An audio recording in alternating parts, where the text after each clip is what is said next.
एक गांव जहां किस्मत का खेल अक्सर मेहनती किसानों को निराश कर देता था। एक ऐसा ही किसान था रामू, जिसकी अथक मेहनत के बावजूद उसके खेत अक्सर बंजर रह जाते। हर बार की असफलता ने उसके मन में निराशा के गहरे बीज बो दिए थे। लेकिन तभी गांव में एक ज्ञानी साधु का आगमन हो।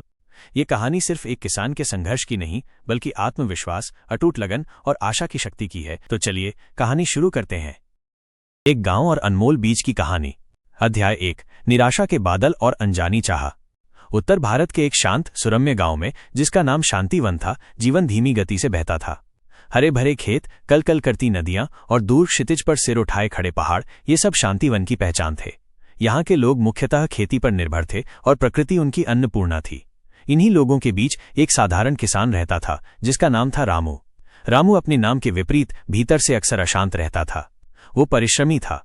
सुबह से शाम तक खेत में पसीना बहाता, हल चलाता, बीज बोता और सिंचाई करता, लेकिन उसकी मेहनत का फल अक्सर उसे निराश करता। उसके पड़ोसी जैसे कि मोहन या सुरेश, उनके खेत हमेशा हरे भरे रहते, उनकी फसलें लहलहाती और उनके खलिहान अनाज से भरे रहते। लेकिन रामू का खेत मानो किसी अदृश्य श्राप से ग्रसित था। कभी सूखा पड़ जाता, कभी बाढ़ आ जाती, कभी कीट हमला कर देते और कभी कभी तो बिना किसी कारण के ही उसकी उपज कम रह जाती। रामू का दिल भारी हो जाता। वो अक्सर रात को चांदनी रात में अपने खेत की ओर देखता और सोचता, क्या मेरी किस्मत में कभी खुशहाली नहीं है? क्या मेरी मेहनत कभी रंग नहीं लाएगी?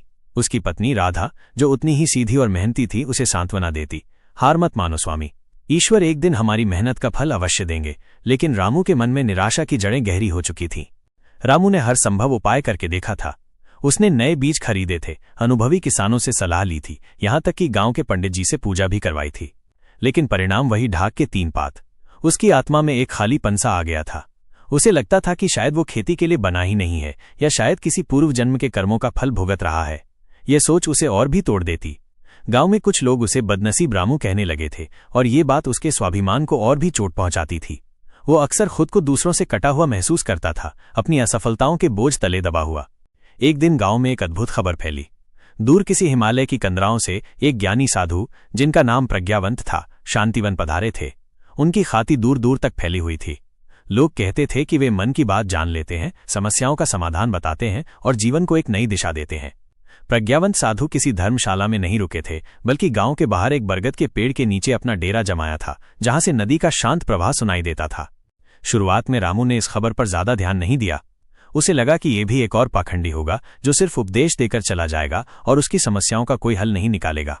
लेकिन जैसे जैसे दिन बीतते गए, उसने देखा कि गांव के लोग साधु के पास झुंड बनाकर जा रहे थे और उनके चेहरे पर एक नई चमक दिख रही थी। कुछ लोगों ने बताया कि साधु ने उनकी वर्षों पुरानी बीमारियों को ठीक कर दिया था। कुछ ने कहा कि उन्होंने उनके पारिवारिक विवादों को सुलझा दिया था, और कुछ ने तो यह भी दावा किया कि साधु ने उन्हें अपने जीवन का उद्देश्य दिखाया था। रामू के मन में धीरे धीरे एक चिंगारी जगी। क्या पता, उसने सोचा, शायद ये मेरी अंतिम आशा हो। उसकी पत्नी राधा ने भी उसे प्रोत्साहित किया, जाओ स्वामी, एक बार उनसे मिलकर देखो, क्या पता तुम्हारे मन की उलझनें सुलझ जाएं। अंततः अपनी सारी निराशाओं को समेटकर और मन में एक छोटी सी उम्मीद की किरण लेकर रामू ने साधु से मिलने का फैसला किया। अध्याय 2, प्रज्ञावंत साधु की शिक्षा। अगले दिन सुबह होते ही रामू ने अपने दिन के काम रोक दिए और साधु के ठिकाने की ओर चल पड़ा। जैसे जैसे वो बरगद के पेड़ के पास पहुंचा, उसने देखा कि वहां पहले से ही कई लोग अपनी अपनी समस्याओं के साथ बैठे थे। साधु शांत भाव से बैठे थे, उनकी आंखों में एक अद्भुत तेज था और उनके चेहरे पर एक निर्मल मुस्कान थी। वे बारी बारी से लोगों की बातें सुनते और उन्हें धैर्यपूर्वक उत्तर देते। रामू ने अपनी बारी का इंतजार किया। जब उसकी बारी आई तो रामू संकोच करते हुए साधु के सामने बैठा। उसने अपनी सारी कहानी बताई, अपनी मेहनत, अपनी निराशा, अपने खेत की बदनसीबी और कैसे उसे लगता था कि किस्मत हमेशा उससे रूठी रहती है। उसने अपनी आवाज में भरी सारी हताशा और खालीपन को उड़ेल दिया। साधु प्रज्ञावंत ने रामू की सारी बात बहुत धैर्य से सुनी। उनके चेहरे पर कोई क्रोध नहीं था, कोई निर्णय नहीं था, केवल असीम करुणा थी। जब रामू चुप हो गया तो साधु ने अपनी आंखें खोलीं और रामू की ओर देखा। उनकी आंखों में एक ऐसी शांति थी जो रामू ने पहले कभी महसूस नहीं की थी। तुम्हारी समस्या केवल खेत की नहीं है पुत्र, साधु ने अपनी शांत और गहरी आवाज में कहा। तुम्हारी समस्या तुम्हारे अंदर के बीज की है। रामू को साधु की बात समझ नहीं आई। बीज? महाराज, मैं तो हर बार सबसे अच्छे बीज बोता हूं। साधु मुस्कुराए। मैं उस बीज की बात नहीं कर रहा जो तुम धरती में बोते हो, मैं उस बीज की बात कर रहा हूं जो तुम्हारे मन में है। साधु ने अपनी झोली से एक छोटा चमकदार बीज निकाला। वो दिखने में किसी आम बीज जैसा ही था, लेकिन उसमें एक हल्की सी चमक थी, मानो उसमें कोई अलौकिक शक्ति समाई हो। साधु ने वो बीज रामू की हथेली पर रख दिया। ये कोई साधारण बीज नहीं है पुत्र, साधु ने कहा। ये दृढ़ता और विश्वास का बीज है। इसे अपने खेत में बो, लेकिन इससे पहले तुम्हें कुछ चीजें समझनी होंगी। बिना इन बातों को समझे ये बीज भी तुम्हें वो फल नहीं देगा जिसकी तुम्हें उम्मीद है। साधु ने रामू को समझाया कि सफलता केवल बाहरी कर्मों से नहीं मिलती, बल्कि भीतरी मानसिकता से मिलती है। उन्होंने 3 महत्वपूर्ण बातें बताईं जो किसी भी कार्य में सफलता पाने के लिए आवश्यक थीं। 1. विश्वास की शक्ति, पावर ऑफ बिलीफ। सबसे पहली बात, साधु ने कहा, किसी भी कार्य में सफलता पाने के लिए तुम्हें सबसे पहले अपने ऊपर और अपने काम पर विश्वास करना होगा। जब तुम कोई बीज बोते हो तो क्या तुम तुरंत फल की उम्मीद करते हो? तुम धैर्य रखते हो क्योंकि तुम्हें विश्वास होता है कि वो बीज एक दिन अंकुरित होगा और फल देगा। वैसे ही अपने कर्मों पर विश्वास रखो। अगर तुम पहले ही ये मान लोगे कि तुम असफल होगे तो तुम्हारी ऊर्जा भी उसी दिशा में काम करेगी और तुम वास्तव में असफल हो जाओगे। तुम्हारा मन ही तुम्हारी सबसे बड़ी शक्ति है और तुम्हारा अविश्वास ही तुम्हारी सबसे बड़ी कमजोरी। 2. दृढ़ता का महत्व, इंपॉर्टेंस ऑफ परसिवियरेंस। दूसरी बात है दृढ़ता। साधु ने आगे कहा, जीवन में चुनौतियां अवश्य आएंगी। तुम्हारे खेत में सूखा पड़ेगा, कीट लगेंगे, अप्रत्याशित तूफान आएंगे। लोग तुम्हें हतोत्साहित करेंगे, तुम्हारी हंसी उड़ाएंगे, लेकिन तुम्हें हार नहीं माननी है।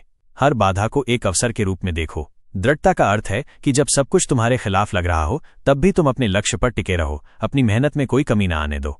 जैसे एक नदी अपने मार्ग में आने वाली चट्टानों को काटकर रास्ता बना लेती है, वैसे ही तुम्हें भी अपनी समस्याओं को पार करके आगे बढ़ना है। 3. निरंतर प्रयास, कंटिन्यूअस एफर्ट। और तीसरी सबसे महत्वपूर्ण बात है निरंतर प्रयास। साधु ने अपनी बात पूरी की। एक बार बीज बोने के बाद उसे छोड़ नहीं देना चाहिए। उसे नियमित रूप से पानी देना है, खरपतवार हटाना है, सूर्य के प्रकाश का ध्यान रखना है और उसकी निगरानी करनी है। सफलता एक दिन में नहीं मिलती, ये छोटे छोटे निरंतर प्रयासों का संचय होती है। हर दिन थोड़ा थोड़ा करके धैर्य के साथ अपने लक्ष्य की ओर बढ़ते रहना ही सफलता की कुंजी है। याद रखो, एक मजबूत पेड़ भी छोटे से बीज से ही निकलता है और उसे भी बढ़ने के लिए सालों तक निरंतर देखभाल की आवश्यकता होती है। रामू ने साधु की बातों को ध्यान से सुना। उनके शब्द उसके हृदय में गहरे उतर गए थे। ये बातें उसने पहले भी सुनी होंगी, लेकिन इस बार उनका अर्थ उसके लिए बिल्कुल नया था। साधु ने उसे सिर्फ खेती के बारे में नहीं बताया था, बल्कि जीवन जीने का तरीका बताया था। उसे लगा जैसे उसकी आत्मा पर पड़ा कोई पर्दा हट गया हो। उसने साधु के चरणों को छुआ, अपनी कृतज्ञता व्यक्त की और उस चमकदार बीज को अपनी मुट्ठी में कसकर अपने खेत की ओर वापस चल पड़ा। अध्याय 3, एक नई शुरुआत और आंतरिक युद्ध। रामू जब घर पहुंचा तो उसकी आंखों में एक नई चमक थी। वो चमक थी आशा की, विश्वास की। राधा उसे देखकर हैरान रह गई। क्या हुआ स्वामी, साधु महाराज ने क्या कहा? रामू ने सारी बात राधा को बताई। उसने बताया कि कैसे साधु ने उसे दृढ़ता और विश्वास का बीज दिया था और कैसे उन्होंने उसे जीवन के 3 महत्वपूर्ण सिद्धांत समझाए थे। राधा ने भी उनकी बातों को ध्यान से सुना और उसके चेहरे पर भी एक मुस्कान आ गई। अगले दिन रामू ने अपने खेत पर जाकर सबसे पहले उस चमकदार बीज को बोने के लिए एक जगह चुनी। उसने अपने खेत के सबसे उपजाऊ हिस्से में, जहां उसे सबसे अधिक धूप मिलती थी, एक छोटा सा गड्ढा खोदा और साधु के दिए बीज को उसमें बहुत सावधानी से बोया। इस बार उसके मन में कोई संदेह नहीं था, बल्कि एक अटल विश्वास था। ये सिर्फ एक बीज नहीं था, ये उसकी नई उम्मीद का प्रतीक था। उसने पहले की तरह ही अपने खेत की जुताई की, मिट्टी तैयार की और अपने सामान्य फसल के बीज भी बोए। लेकिन इस बार उसके काम करने का तरीका पूरी तरह बदल गया था। पहले वो काम को एक बोझ समझकर करता था, अब वो उसे एक साधना की तरह करने लगा। उसने हर सुबह उठकर सबसे पहले उस छोटे से हिस्से को देखा जहां उसने विश्वास का बीज बोया था। वो उसे पानी देता, आसपास की मिट्टी को नरम करता और ये सुनिश्चित करता कि कोई भी खरपतवार उसके आसपास न पनपे। वो अपने दूसरे खेतों की भी उतनी ही लगन से देखभाल करने लगा। शुरुआती दिन मुश्किल थे। उसके पुराने विचार उसे परेशान करते थे। कभी कभी मन में आता, ये सब व्यर्थ है, कुछ नहीं बदलेगा, तुम हमेशा ऐसे ही असफल रहोगे।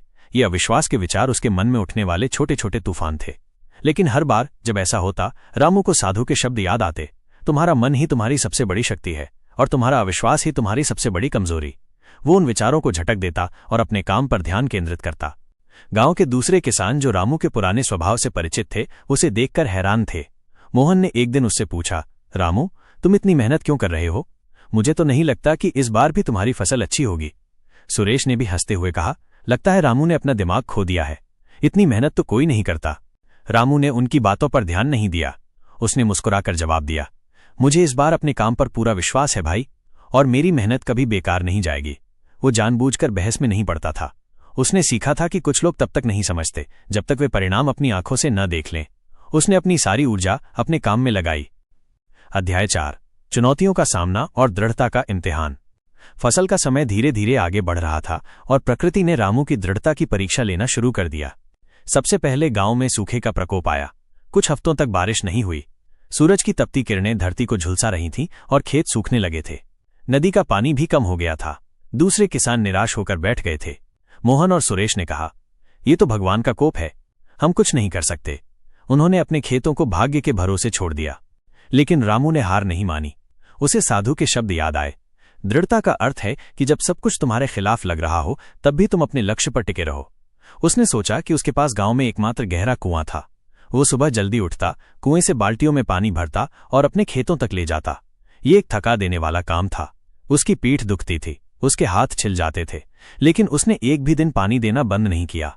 उसने अपने पौधों को मरने नहीं दिया, खासकर उस जगह को जहां उसने विश्वास का बीज बोया था। उसे तो वो विशेष रूप से ध्यान देता। राधा भी उसके साथ कंधे से कंधा मिलाकर काम करती। जब सूखा धीरे धीरे कम हुआ तो एक नई चुनौती सामने आई, कीटों का हमला। अचानक हजारों की संख्या में छोटे छोटे कीटों ने खेतों पर धावा बोल दिया। वे पौधों को खा रहे थे और फसलों को बर्बाद कर रहे थे। रामू ने पहले भी कीटों का सामना किया था, लेकिन इस बार उनका हमला बहुत भीषण था। गांव के लोग अपने अपने तरीके से कीटों से लड़ रहे थे, लेकिन बहुत से हार मान रहे थे। रामू को फिर से निराशा घेरने लगी थी। पहले सूखा, अब ये कीट, क्या मेरी किस्मत सच में इतनी खराब है? उसके मन में फिर से पुराने नकारात्मक विचार आने लगे। तभी उसे साधु के तीसरे उपदेश की याद आई, निरंतर प्रयास। सफलता एक दिन में नहीं मिलती, ये छोटे छोटे निरंतर प्रयासों का संचय होती है। रामू ने फैसला किया कि वो हार नहीं मानेगा। उसने रात दिन मेहनत करना शुरू कर दिया। उसने नीम की पत्तियों का घोल बनाया, राख का छिड़काव किया और यहां तक कि रात में एक लालटेन लेकर एक एक कीट को हाथ से हटाना शुरू कर दिया। वो अपने खेत में सोता ताकि कीटों पर नजर रख सके। राधा भी उसकी मदद करती।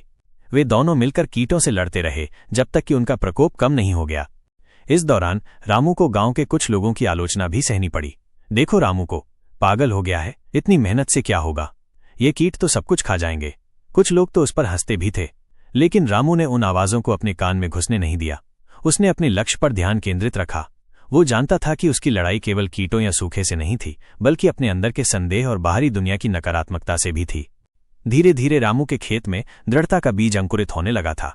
वो सिर्फ एक पौधा नहीं था, बल्कि रामू के अंदर पनप रहे नए आत्मविश्वास का प्रतीक था। उसने सीखा कि समस्याएं हमेशा आती हैं, लेकिन महत्वपूर्ण ये है कि तुम उनसे कैसे निपटते हो। उसने हर बाधा को एक सीखने का अवसर बनाया। उसकी मानसिक शक्ति पहले से कहीं अधिक मजबूत हो गई थी। अध्याय 5, सफलता की फसल और बदले हुए गांव का दृश्य। महीने बीतते गए। रामू ने अपनी मेहनत, विश्वास और दृढ़ता को कभी कम नहीं होने दिया। उसने अपने खेत की देखभाल ऐसे की जैसे वो उसका बच्चा हो। वो हर दिन सूरज उगने से पहले उठ जाता और आधी रात तक काम करता। उसने मिट्टी को उपजाऊ बनाए रखने के लिए नए तरीकों का प्रयोग किया, पानी बचाने के लिए तकनीकों का उपयोग किया और अपने पौधों को हर खतरे से बचाने की पूरी कोशिश की। और फिर वो दिन आया जिसका रामू को बेसब्री से इंतजार था, फसल काटने का समय। जब गांव के लोग अपने खेतों की ओर गए तो उनके चेहरों पर निराशा थी। सूखे और कीटों के कारण अधिकांश खेतों की उपज बहुत कम हुई थी। कुछ खेतों में तो कुछ भी नहीं बचा था। लेकिन जब उनकी नजर रामू के खेत पर पड़ी तो उनकी आंखें फटी की फटी रह गईं। रामू का खेत चमत्कारी रूप से लहलहा रहा था। हरे भरे पौधे, अनाज से भरी बालियां, इतनी स्वस्थ और घनी फसल जैसी उन्होंने वर्षों से नहीं देखी थी। उसके खेत में सुनहरी फसल ऐसे लहरा रही थी मानो सोने का समुद्र हो। विश्वास का बीज जहां बोया गया था वहां एक बड़ा मजबूत पौधा खड़ा था, जिस पर अन्य पौधों की तुलना में कहीं अधिक दाने थे। गांव के लोग रामू के खेत के पास जमा हो गए। मोहन, सुरेश और बाकी सभी किसान अवाक थे। उन्होंने कभी सोचा भी नहीं था कि रामू जैसा बदनसीब किसान इतनी शानदार फसल उगा सकता है। वे रामू के पास आए। उनके चेहरे पर आश्चर्य और थोड़ी शर्मिंदगी थी। रामू, ये तुमने कैसे किया? मोहन ने पूछा। हमारे खेत तो बर्बाद हो गए और तुम्हारा खेत तो स्वर्ग जैसा दिख रहा है। रामू ने मुस्कुराते हुए साधु की ओर देखा, जो दूर बरगद के पेड़ के नीचे बैठे ये सब देख रहे थे। रामू जानता था कि उसकी सफलता का श्रेय किसे देना है। उसने गांव वालों को सारी बात बताई। उसने साधु के दृढ़ता और विश्वास के बीज के बारे में बताया।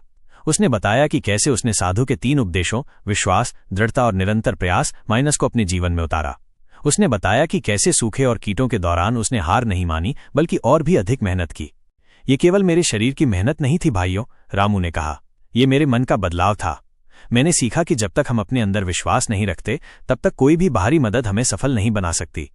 जब हम चुनौतियों से डरते नहीं बल्कि उनका सामना करते हैं तभी हम उनसे पार पा सकते हैं। और जब हम हर दिन थोड़ा थोड़ा प्रयास करते रहते हैं तभी बड़े बदलाव आते हैं।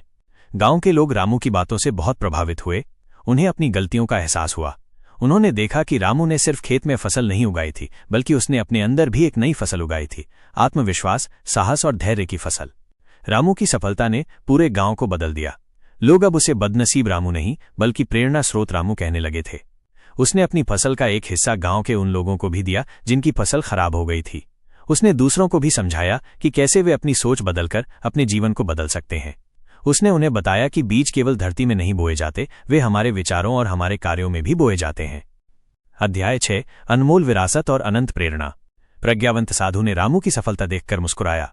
उन्हें पता था कि उनका दिया हुआ बीज सिर्फ एक भौतिक बीज नहीं था बल्कि एक आध्यात्मिक शिक्षा थी। रामू ने उस शिक्षा को अपने जीवन में पूरी तरह से आत्मसात कर लिया था। रामू ने उस दिन सिर्फ अच्छी फसल ही नहीं काटी बल्कि उसने अपने जीवन का सबसे महत्वपूर्ण सबक भी सीखा। सच्ची सफलता बाहरी परिस्थितियों में नहीं बल्कि हमारे अपने अंदर छिपी दृढ़ता, विश्वास और निरंतर प्रयास में होती है। वो जानता था कि जीवन में चुनौतियां फिर आएंगी, लेकिन अब वो उनसे निपटने के लिए तैयार था। उसके पास अब केवल एक फसल का ज्ञान नहीं था बल्कि जीवन जीने का ज्ञान था। रामू की कहानी पीढ़ियों तक शांतिवन गांव में सुनाई जाने लगी। बच्चे बड़े होते थे और उन्हें रामू की कहानी सुनाई जाती थी ताकि वे समझ सकें कि मेहनत और लगन से कुछ भी असंभव नहीं है। उस विश्वास के बीच से निकला पेड़ बड़ा होकर गांव में एक विशाल बरगद बन गया जो साधु के पुराने स्थान के पास ही था। लोग उसे विश्वास वृक्ष कहते थे और उसकी छांव में बैठकर जीवन की समस्याओं पर विचार करते थे। रामू ने अपने ज्ञान को दूसरों के साथ साझा किया। उसने सिखाया कि कैसे अपने मन को मजबूत बनाना है, कैसे नकारात्मक विचारों से लड़ना है और कैसे हर छोटे प्रयास को महत्व देना है। उसने गांव में एक नया आत्मविश्वास भर दिया। अब शांतिवन गांव सिर्फ हरियाली के लिए नहीं बल्कि अपने लोगों की अदम्य भावना और दृढ़ता के लिए भी जाना जाने लगा। रामू ने कभी साधु के दिए बीज को नहीं भूला। वो जानता था कि वो बीज सिर्फ एक प्रतीक था, असली बीज उसके अपने अंदर ही था। उसकी कहानी हमें सिखाती है कि हम अक्सर अपनी असफलताओं का दोष भाग्य या बाहरी परिस्थितियों पर मढ़ देते हैं, लेकिन असली शक्ति हमारे भीतर ही होती है। जब हम अपने अंदर विश्वास, दृढ़ता और निरंतर प्रयास के बीज बोते हैं तो जीवन का सबसे अनमोल फल मिलता है, सफलता, संतुष्टि और एक मजबूत आत्मा। रामू ने अपने शेष जीवन में कभी पीछे मुड़कर नहीं देखा। वो हमेशा आगे बढ़ता रहा और उसका जीवन दूसरों के लिए प्रेरणा का स्रोत बन गया। उसने साबित कर दिया कि एक साधारण इंसान भी असाधारण बन सकता है, बशर्ते वो अपने अंदर के अनमोल बीज को पहचान ले और उसे पोषण दे। अगर आपको कहानी अच्छी लगी तो कृपया मेरे चैनल को सब्सक्राइब करें। धन्यवाद।